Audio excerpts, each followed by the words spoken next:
paz do Senhor para todos. Hoje nós vamos dar início a mais uma aula da nossa Escola Bíblica Dominical.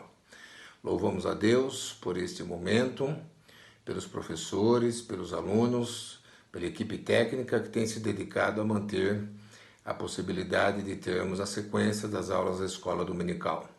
Deus abençoe, preste bastante atenção, é mais um momento de aprendizado na presença do Senhor. Boa aula a todos. Meus amados irmãos, a paz do Senhor, estamos aqui nesta manhã para estudarmos a Palavra de Deus na Escola Bíblica Dominical. Nós estamos aqui com a nossa lição, que é sobre o livro de Efésios, a igreja eleita, redimida pelo sangue de Cristo e selada com o Espírito Santo na promessa. O nosso comentarista é o pastor Douglas Batista. Nós vamos estudar hoje a lição de número 5, que diz: libertos do pecado para uma nova vida em Cristo Jesus. Quero dar um bem-vindo a todos os irmãos, a nossas irmãs também, aos obreiros da casa do Senhor. Que Deus possa nos abençoar muito através dessa lição. Vamos orar. Meu Deus e meu Pai, meu Salvador, aqui estamos diante de Ti. Pedimos a Tua graça, o poder do Teu Espírito Santo, a ousadia que vem de Ti, Senhor. Ilumina os nossos corações, o nosso espírito, que nós possamos nos aproximar de Ti, para melhor, Senhor, aprendermos a honrar o Teu nome, a seguir a Cristo, e estar pronto, Senhor, para a Tua volta. Abençoa todos os Teus filhos, Pai, que vão ouvir estes ensinos, em nome de Jesus. Amém. A lição desse domingo está baseada em Efésios capítulo 2, versículo de 1 a 10. Então nós vamos dividi-los por parte. Nós vamos no primeiro ponto trabalhar o versículo de 1 até o 3. Você pode acompanhar na sua lição ou o que nós escrevemos aqui no quadro. Peço a você que tenha a Bíblia, papel e caneta para você fazer as anotações. Vamos ler. E vos vivificou, estando vós mortos em ofensas e pecados, em que noutro tempo andastes segundo o curso deste mundo, segundo o príncipe das potestades do ar, do espírito que agora opera nos filhos da desobediência, entre os quais todos nós também, antes, andávamos nos desejos da nossa carne, fazendo a vontade da carne e dos pensamentos, e éramos, por natureza, filhos da ira, como outros também. Então nós andávamos impulsionados pelos desejos da carne, que aparece lá no livro de João, na epístola segundo escreveu o apóstolo João, no seu capítulo de número 2, e no versículo 16, aparece de que maneira nós agíamos e de que maneira as pessoas sem Deus agem. Evangelho, ou digo, Epístola de João, capítulo 2, versículo 16, diz assim: porque tudo que está no mundo, a concupiscência da carne, a concupiscência dos olhos, a soberba da vida, não é do Pai, mas do mundo. Então, nós vivíamos desta maneira, impulsionado por estas coisas. Então, a concupiscência dos olhos são desejos que tem dentro do homem, já está tudo dentro, não está fora, está tudo dentro do homem. A concupiscência dos olhos, ela simplesmente, quando aparece lá o objeto, o que a pessoa quer fazer, esta vontade aqui dentro, ela cresce e a pessoa vai executar o pecado. A concupiscência da carne são os desejos sexuais. Então a pessoa tem aqui dentro, aparece a oportunidade lá fora e ela vai fazer isso. Ou no caso da concupiscência da carne, até consigo mesmo. Jesus falou sobre isso, que aquele que atentar para uma mulher e no seu coração a desejar, já cometeu adultério com ela. Uma outra coisa que aparece é a soberba da vida. A soberba da vida é aquilo que nos faz orgulhosos, nos tira da humildade e nos leva a ser maior do que os outros, ou ser independentes de Deus. Isto é a soberba da vida. E são essas coisas que estão no mundo. E este mundo que nós estamos falando não é o mundo natureza, porque o mundo natureza é o mundo de Deus. As praias são de Deus, os campos são de Deus, o sol, a lua, as estrelas, tudo que tem é do Senhor e foi feito para nós, os filhos dos homens, e nós devemos desfrutar disso. Mas o que nós estamos falando é de um sistema mundano que está dominado pelo inimigo e tem no homem o seu principal agente para fazer coisas contra Deus. E o autor nos fala que o Senhor Jesus nos vivificou das ofensas e dos pecados. Olha, a palavra ofensa aparece aí na nossa lição, que é do grego paraptoma, quer dizer cair do lado, deixar o caminho do dever, iludir, é transgredir, é não cumprir, não observar, violar, infringir. Quer dizer, a pessoa mesmo tentando fazer tudo para agradar a Deus, a pessoa sem Deus, ela não consegue agradar a Deus, não consegue. Então, você mesmo fazendo tudo, porque no fundo dela, ela não consegue fazer 100% o que a santidade de Deus exige. Isso é muito importante. Uma segunda coisa que ele fala é ofensas e pecados. Pecados que vem lá da palavra grega também, é para dizer que a pessoa está errando o alvo. A pessoa, tudo que ela faz, ela não direciona para Deus. Não é Deus que está no centro, não é movimentada pelo Senhor. Então, essas pessoas sem Deus, elas estão constantemente errando o alvo. Por quê? Porque tem uma intenção funda no coração, baseada, se a gente for analisar, pegar uma cebola e fosse tirar todas as cascas dela, lá no finalzinho aparece uma palavra: orgulho. Orgulho é movimentada pelo orgulho. Mas Deus nos vivificou, estando nós mortos em ofensas e pecados. É importante também colocar aqui que ele, mortos em ofensas e pecados, do versículo 1, é que morto na Bíblia é sempre separação. Sempre. A palavra morte é sempre separação. Separação do quê? Do corpo, alma e espírito. É morte. A separação de Deus por causa do pecado também é morte. A separação lá no juízo final, quando as pessoas vão realmente ser lançadas lá no lago de fogo, também é morte. Morte eterna. Então existe a morte natural, a morte espiritual e a morte eterna, que também faz parte da morte espiritual. E aí nós vamos pensar um pouquinho neste ponto aqui, olha, subtópico 2, depravação total e graça comum. Olha, a depravação total foi algo muito debatido na reforma protestante. Eu coloquei aqui no meu texto, olha, que a depravação total não quer dizer que uma pessoa é tão má o quanto ela poderia ser. Por que isso? Porque tem uma limitação da morte. As pessoas vivem 70, 80, 90, 100 anos, 110 anos, só até aí e morrem. Porque se elas vivessem mais, elas pecariam muito mais. Seriam muito mais pecadoras e a maldade cresceria muito. Então Deus limitou em 120 anos, como diz Gênesis, capítulo de número 6.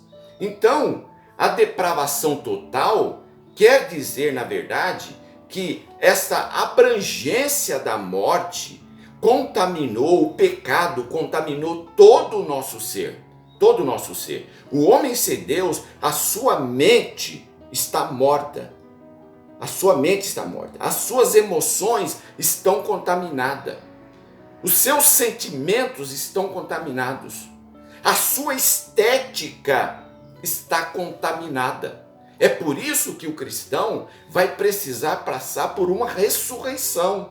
ou por uma transformação, para que ele obtenha corpo glorioso, onde não esteja esta corrupção do pecado. Mas por que você vê pessoas boas?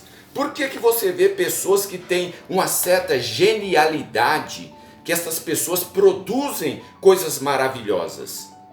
Ou mesmo que não produza, mas estão aí no mundo. Olha, isto se chama graça comum. E um versículo que pode ser aplicado para você entender está no livro de Mateus. Mateus, no capítulo de número 5, vai nos falar desta graça comum. Nos diz lá no versículo de número Mateus 5 e 45, que vai nos dizer que o nosso Deus, ele faz com que o seu sol levante sobre os maus e os bons, e também a sua chuva caia sobre os justos e os injustos. Então, isso se chama graça comum. Mas dentro desses versículos 1 e 3, nós vamos também responder ou fazer uma pergunta, e você analisa quais são os pecados fundamentais que nós estávamos mortos e que o mundo está morto. Quais são os pecados fundamentais? Os pecados fundamentais, eles são aqueles pecados que eles vão contra os mandamentos fundamentais. E quais são os mandamentos fundamentais? Olha, veja comigo Marcos, tem um errinho aqui, Marcos 12, 29 a 31, que vai nos deixar claro quais são esses pecados fundamentais. Nos diz assim: e Jesus respondeu. Eles perguntam para Jesus qual é o primeiro de todos os mandamentos. Veja o que Jesus responde. O primeiro de todos os mandamentos é: ouve Israel, o Senhor nosso Deus é o único Senhor. Amarás, pois, ao Senhor teu Deus de todo o teu coração, de toda a tua alma, de todo o teu entendimento, de todas as tuas forças. Este é o primeiro mandamento, mandamento fundamental. O segundo mandamento fundamental é semelhante a este. Amarás o teu próximo como a ti mesmo. Não há outro mandamento maior do que estes. Então, as pessoas sem Deus, elas vão contra esses dois mandamentos fundamentais.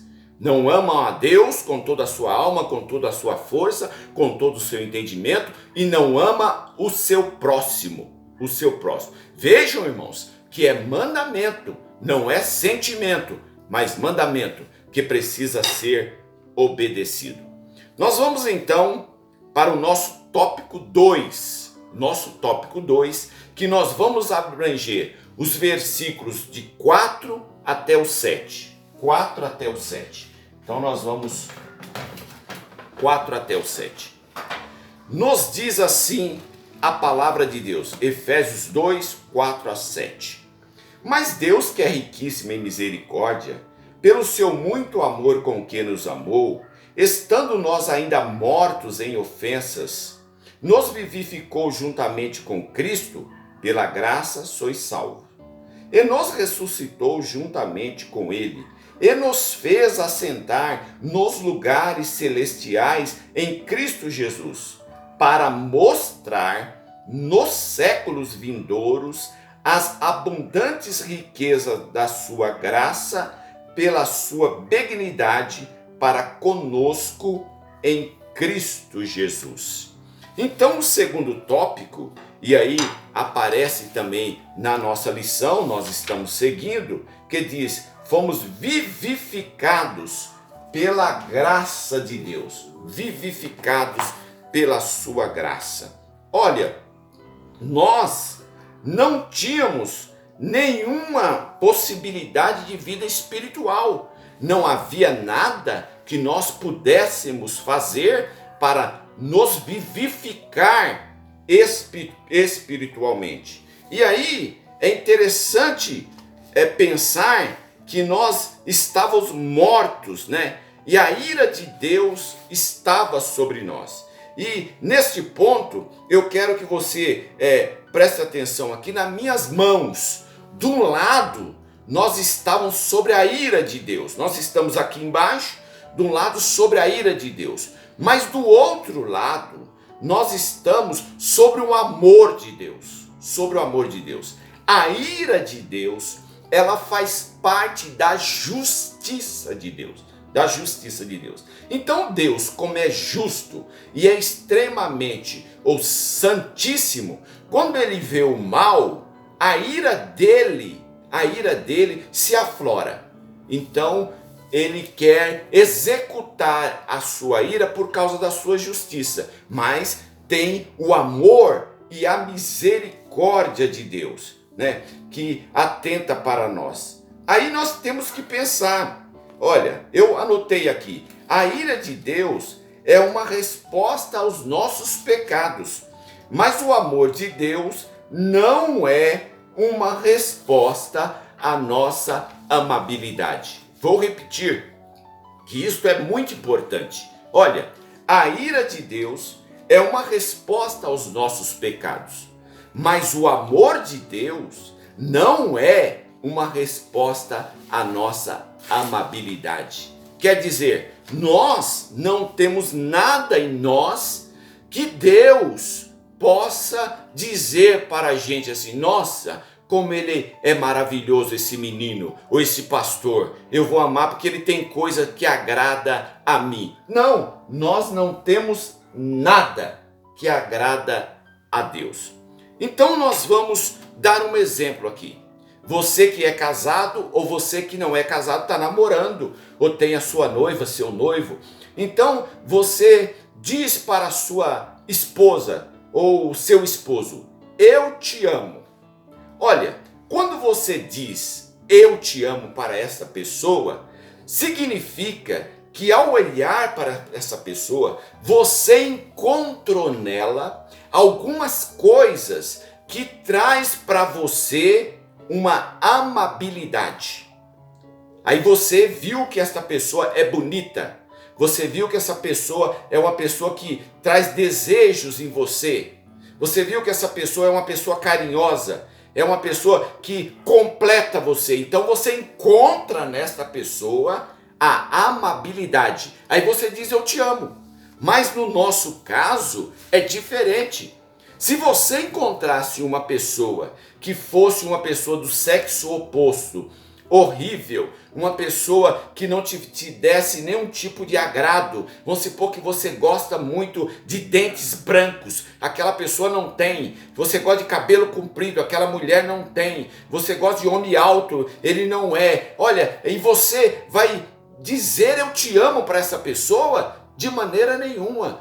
Então, Deus, ao olhar para nós, não viu em nós nada que atraísse Ele. Todavia, o seu amor é muito grande, é muito maravilhoso.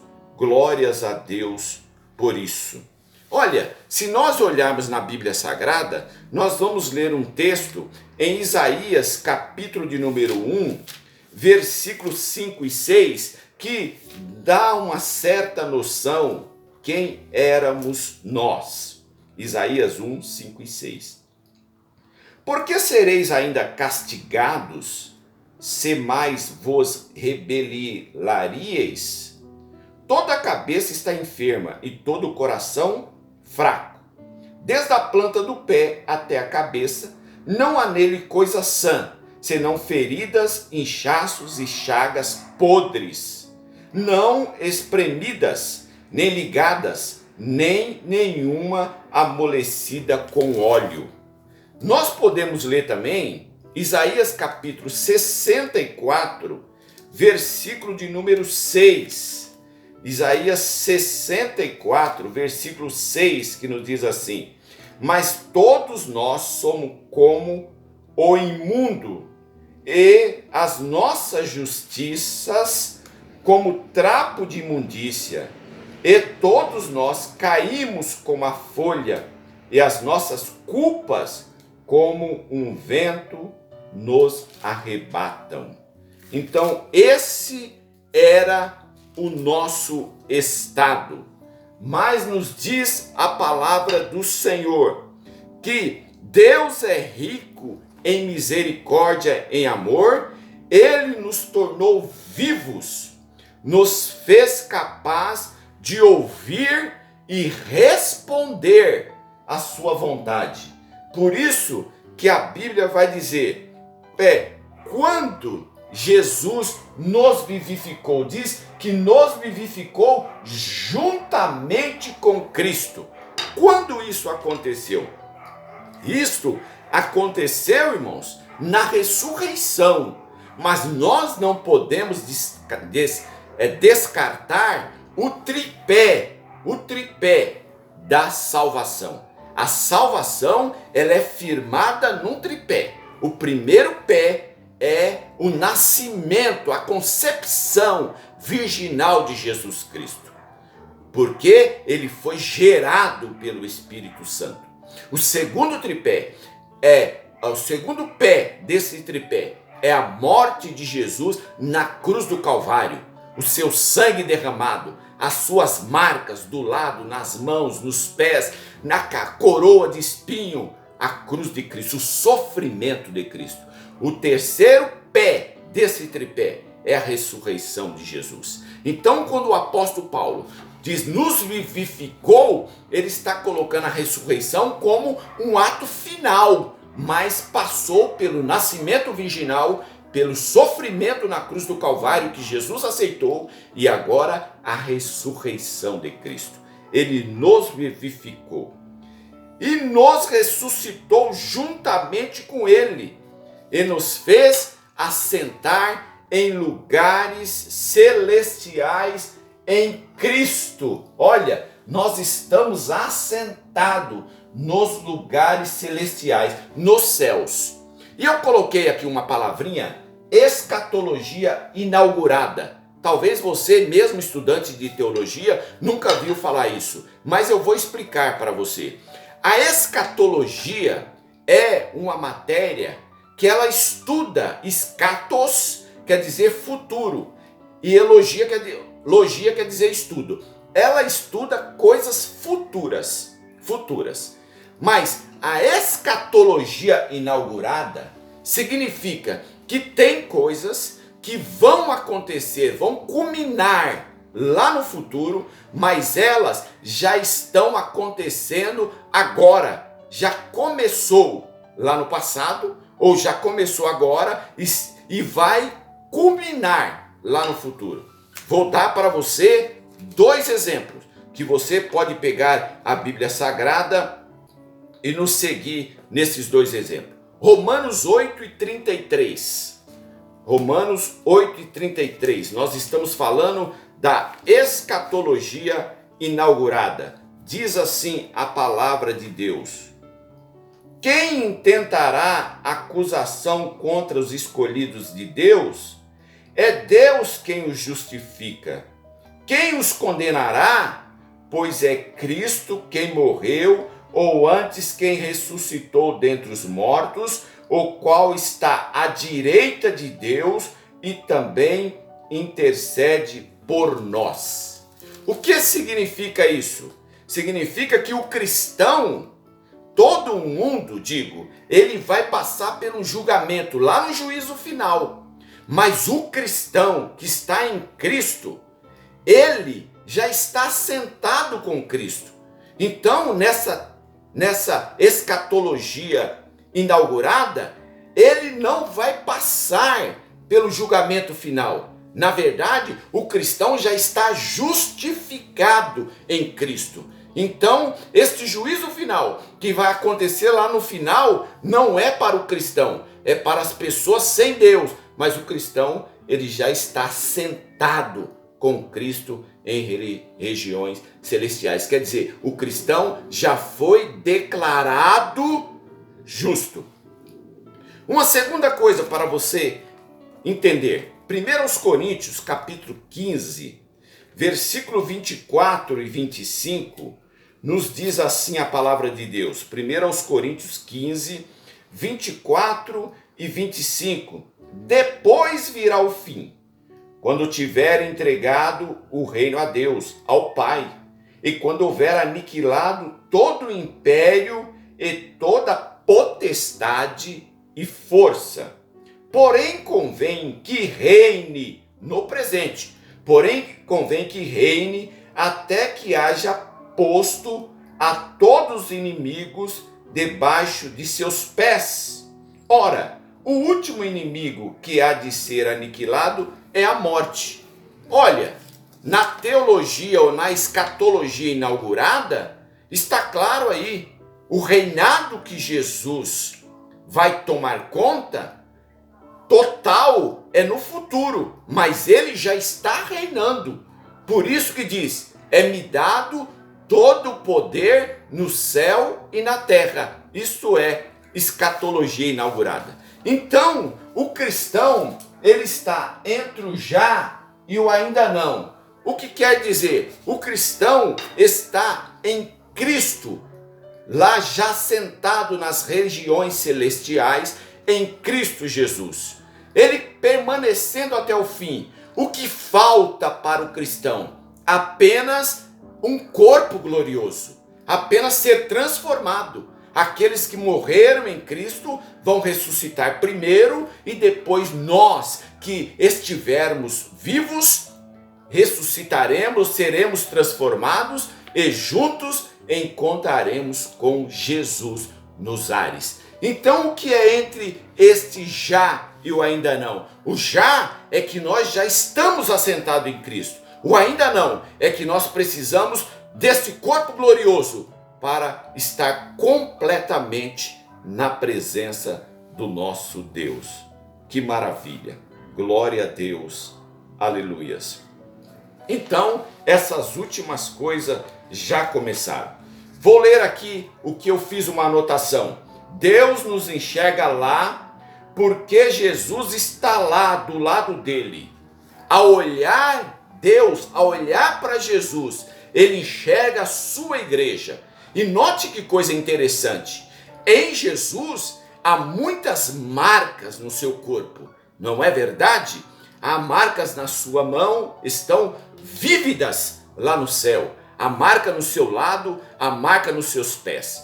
Tanto é que Apocalipse capítulo 5, o apóstolo João, ele vê lá no céu um cordeiro que, havendo sido morto, estava vivo para todo sempre. Ao olhar para Jesus, Deus enxerga a sua igreja, o seu povo.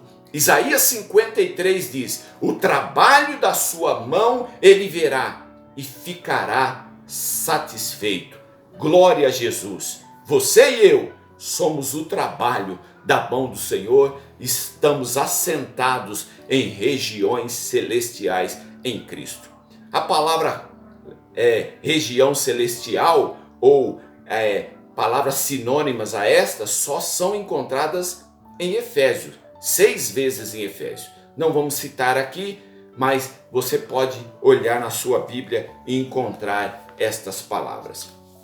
Nós vamos para o nosso terceiro ponto, né? Ou vamos ainda falar aqui a questão da identificação. Nós estamos identificados com Cristo. Eu já expliquei, essa identificação é porque lá no céu, ao olhar para Jesus, Deus vê a sua igreja.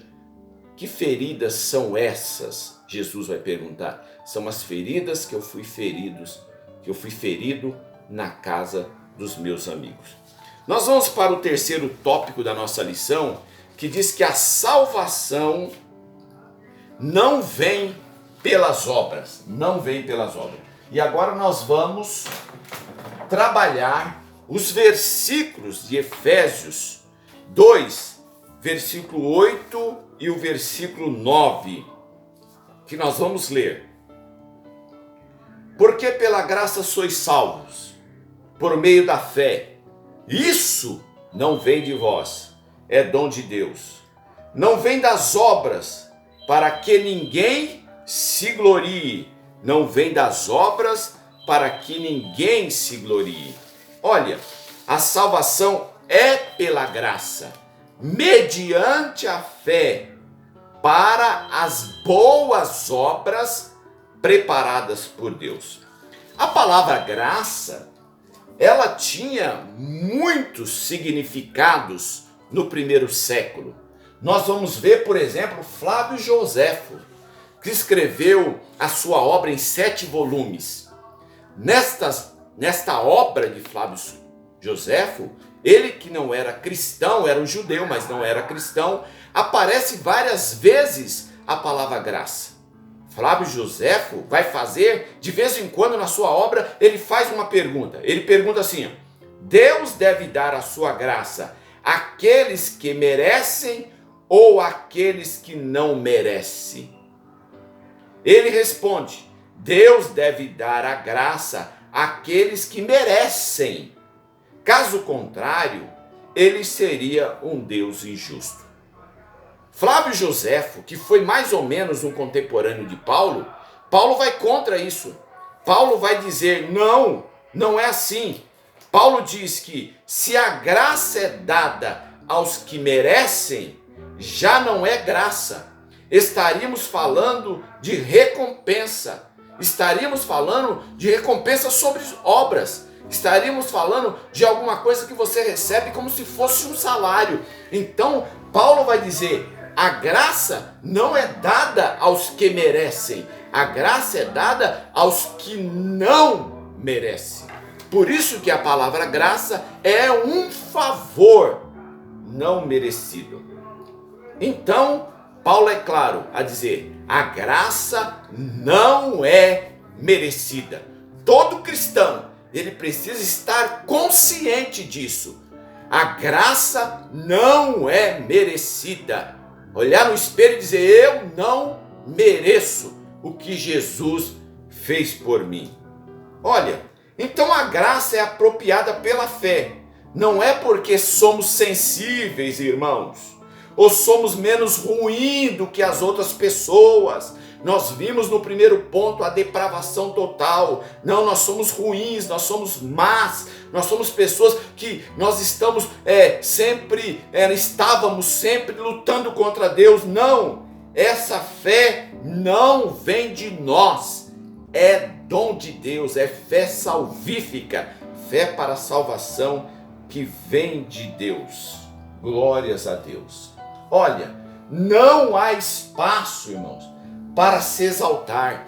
Em relação à salvação, não há espaço para exaltar. O apóstolo, ele pergunta aqui em Romanos 3, 21 a 28, mas principalmente o versículo de número 27, ele vai falando sobre a salvação, ele vai dizer: onde está a vossa jactância, né? Onde está o vosso orgulho? Onde está a vossa arrogância para você dizer que é salvo? Não, nós não temos capacidade nenhuma, a graça veio do nosso Senhor Jesus Cristo.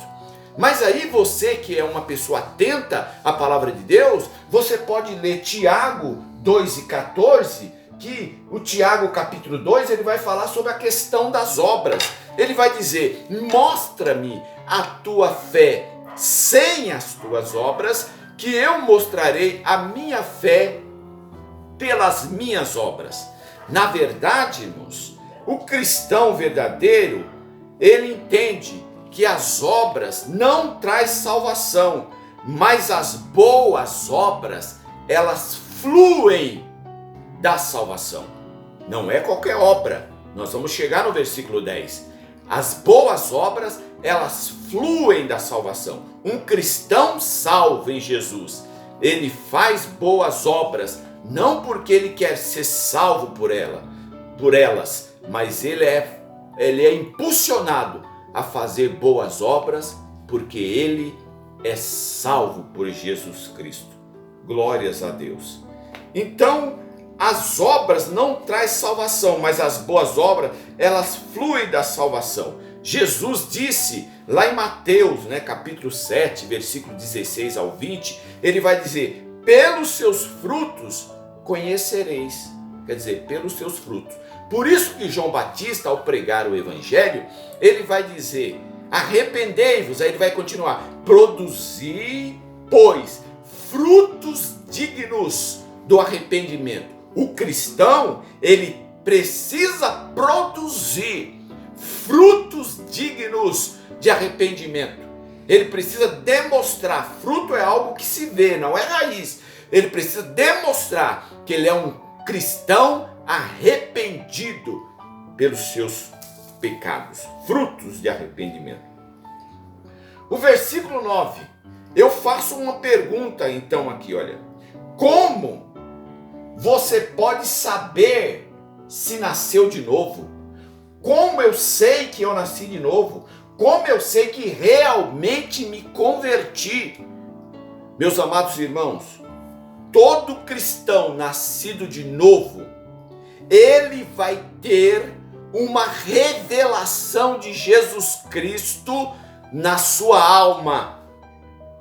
Se você ainda está na igreja, diz que serve a Deus, ainda não teve uma revelação de Jesus na sua alma, você precisa buscar a Deus, você precisa pedir e dizer: Jesus, se revela para mim, eu quero que o Senhor se revele na minha alma. E você que já passou por essa revelação, no dia que você se entregou para Jesus, precisa alimentar essa revelação, precisa entrar mais profundo nela. Oséias 6:3, prossigamos em conhecer o Senhor Jesus. Hebreus nos diz: entremos com ousadia no trono da graça. Meu irmão, lute por isso, ore por isso, mantenha a manifestação, a revelação de Jesus viva na sua vida. Então, como saber se eu me converti? É porque Jesus se revelou para mim. Não é uma igreja, não é uma melhoria de vida, não é algo que você recebeu bênçãos de Deus, não é um dom que você tem. Não, meu irmão, é a revelação de Jesus Cristo na sua alma. É pessoal, não é do seu pai, não é da sua mãe, não é algumas lágrimas que você derrama, é a revelação de Jesus Cristo na alma. Glórias a Deus, glória a Jesus. Se você olhar aquele hino Maravilhosa Graça, quem escreveu foi John Newton, John Newton, que viveu até 1807. Ele era um traficante de escravos. O seu pai era um traficante de escravo e ele também continuou nessa vida, ganhava muito dinheiro, era um homem arrogante, um homem truculento, um homem que xingava tudo. Mas ele fazia viagens trazendo escravos da África, transportou aproximadamente 20 mil escravos. Mas um dia Jesus se revelou para ele. Ele ouvia os irmãos cantarem, ele ouvia até os escravos cantarem. Mas um dia Jesus se revelou para ele. E olha o que ele escreveu aqui: eu não sou o que eu quero ser, eu não sou o que devo ser, eu não sou o que um dia serei, mas não sou mais o que eu já fui. E pela graça de Deus, eu sou o que sou. John Newton foi pastor na Inglaterra. Ele foi um grande homem de Deus, e lá no seu sepulcro, na sua epígrafe está escrito lá, no seu epitáfio está uma frase linda, quando ele fala da graça e do poder de Deus que o resgatou. Toda conversão, todo novo nascimento, é preciso ter uma manifestação de Jesus na alma. Não é pelas obras, meus irmãos. mas é pela graça do Senhor. Vamos então ao nosso último ponto, que é o versículo de número 10, que nos diz assim: porque somos feitura sua, criados em Cristo Jesus, para as boas obras. Nós já fomos criados para boas obras, as quais Deus preparou para que andássemos nelas. Olha, nós fomos criados por Jesus, irmãos. Não é para qualquer obra, não, irmãos. Não é para qualquer trabalho. Nós fomos criados para boas obras. Boas obras. Olha, para que andássemos nelas. Essas obras, irmãos, foram preparadas por Deus. Tem gente que confunde, irmãos. Ele acha que muitos trabalhos que ele se envolve pode ser preparado por Deus ou pode não ser. Para a sua vida pessoal. Você, no momento que se converteu, no momento que aceitou Jesus, diz assim: você foi criado em Cristo Jesus para boas obras. Deus tem um pacote para você. Deus tem um pacote já reservado para você. Já obras que Deus já fez, irmãos. Não é que Deus está fazendo. É que Deus já preparou. Já está preparada para você seguir naquelas boas obras. Eu quero dar uma palavra para você, meu irmão. Você, meu obreiro. Você, jovem. Você, minha irmã. Talvez você tenha um sonho no coração, um desejo no coração. Não é posto por ninguém, não. É posto por Deus na sua vida. E você fica questionando: não dá para eu fazer porque a igreja é assim, porque o mundo é assim. Meu irmão, olha, peça a Deus graça e começa a investir nesse trabalho, nessa coisa. Talvez seja visitar hospitais. Ninguém precisa ficar sabendo. Talvez você avise o seu pastor, mas pegue a sua Bíblia, pegue a sua harpa e vai lá, faz uma visita. Talvez seja visitar orfanatos, talvez seja ir em leprosário, talvez seja visitar casas de asilos. Deus colocou você para boas obras, para que você andasse nela. Dobre o seu joelho, busque a Deus e diz: Senhor, esta coisa que tem no meu coração, Senhor, eu não posso morrer sem executar. Aí você vai encontrar, irmãos, e não é uma coisa assim de esforço. Não, a Bíblia diz: boas obras para que andássemos nelas. É vida, irmãos, é uma vivência com Deus nestas boas obras. Glória seja dado ao nome santo do Senhor Jesus. Olha, irmãos, aí eu coloquei aqui no final: terra que mana leite e mel. Terra que mana leite e mel. Quero primeiro falar com as mães, principalmente com as mães, e fazer uma comparação. Sabe o que aconteceu lá no Egito, quando o povo estava no Egito? Deus falou para este povo: eu vou levá-los para uma terra que mana leite e mel. Terra que manda leite e mel, irmãos, primeira coisa é o leite. O leite é sustento. O leite é proteção. O leite é carinho. O leite é segurança. Mas também tem o mel. O mel, irmãos, é alegria. O mel é um sentimento de completude. Primeiro que eu quero dizer às mães: tem mães que dão muito leite, mas não dá mel. Não ensina que a vida é uma bênção, que a vida é uma alegria. Hoje o que nós vemos aí para todos é pessoas dizendo que o casamento é ruim, que família é ruim, que filho é ruim, que tem que ter no mínimo um, no máximo dois, que ter uma casa boa assim que é felicidade. Não, minha irmã, ensine para o teu filho mel, dê mel para ele, pai.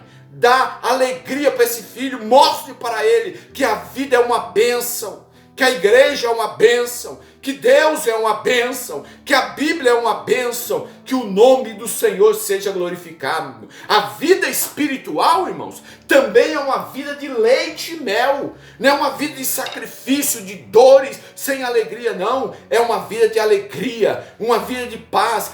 Passamos dores, passamos problemas, temos enfermidades, mas todavia temos alegria, temos mel. Que o nosso evangelho, irmãos, seja um evangelho também que tenha leite e também tenha mel. Que as nossas mensagens tenham leite e também tenha mel. Que o nome do Senhor seja glorificado. Obras preparadas por Deus para que andássemos nelas.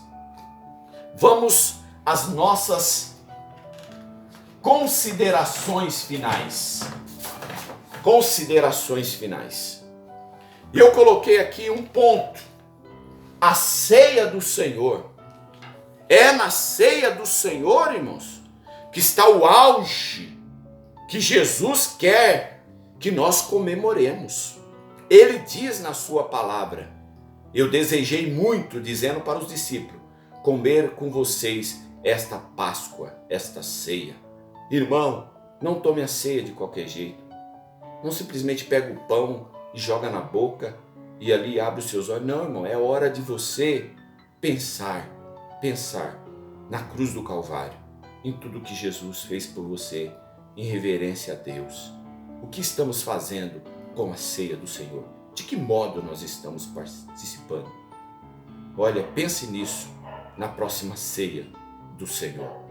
Esta ceia que Jesus falou, em memória de mim, vocês façam isso. Jesus está dizendo, lembre-se de mim, lembre-se do que eu fiz por vocês. Glórias a Deus. E um segundo ponto que eu coloquei aqui, para nós finalizarmos, é nós diante dessa graça. E nós diante dessa graça. E agora eu falo de mim, irmãos. Muitas vezes eu já parei em oração, ou às vezes lendo a Bíblia, ou às vezes cantando um hino, ou às vezes dirigindo o meu carro e começo a pensar nessa graça e dizer, meu Deus, Jesus, o que é que eu fiz para merecer o teu amor, para merecer a tua graça? Eu olho para mim, irmãos, e eu não encontro nada. Eu não encontro nada na minha vida. E ali, muitas vezes, eu derramo lágrimas diante de Deus. E digo, graças te dou, Pai, porque tu olhaste para mim. Pela graça sois salvo, por meio da fé. Isto não vem de você, não vem de mim. É dom de Deus. Que Deus te abençoe. No nome de Jesus. Nós vamos orar neste momento. Deus abençoe a sua casa, a sua família. Deus abençoe a sua igreja. Deus abençoe o nosso pastor, pastor Paulo, pastor Elias e todos os irmãos. Meu Deus e meu Pai, eu glorifico a Ti por esses momentos, pela presença do Teu Espírito Santo. Eu oro a Ti, Pai. Sou grato a Ti pela salvação da minha alma, pela salvação da minha vida, Senhor. Eu não sei o que o Senhor fez por mim, mas eu sei que a Tua graça e que a Tua misericórdia me alcançou. E agora, Senhor, eu vivo na prática das boas obras. Eu Te amo, Jesus. Eu Te amo, Espírito Santo. Glorificado seja o nome do Senhor. Amém, Jesus. Amém.